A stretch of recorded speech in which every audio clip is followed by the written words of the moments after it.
going to give on the lecturate topic changing equation of West Asia and India's balancing it. So the major, as you have all known about the West Asian region, it comes under the strategic geopolitical location where many of the dispute has been rising day by day. Talking about the Israel-Hamas war and also the Israel-Iran war and the USA-Iran war. Talking the root causes of the war and what led to the situations.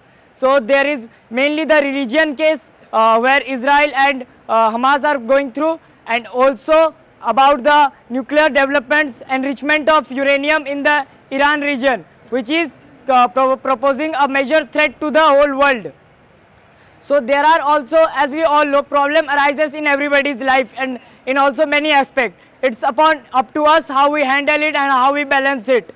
So talking about the main aspects of the solutions that India possesses it, like we can take the example of IMEC, India Middle East Economic Corridor, where India proposes its major ties with the European countries and enhances economy to stabilize them, and also Israel, which is a West Asian country, tries to make good relationship with India.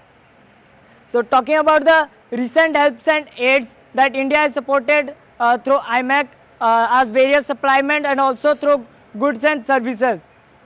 So talking about the solutions of it, that what India could propose in this growing world, India could maintain an inclusive mindset with each and every country and have a good relationship with everybody, neither inclining towards any wrong decision or in anything. India could maintain a better and good relationship with everybody.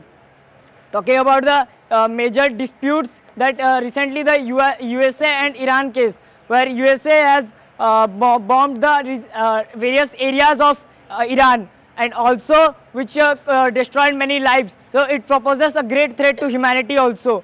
As a good human being, we should maintain diplomacy and also discuss about the growing conflicts in the global level, and also together we could unite and also make solutions for these growing problems. At last, before concluding my speech, I want to say this much, that together we stand, together we fall, all for one, one for all. Thank you.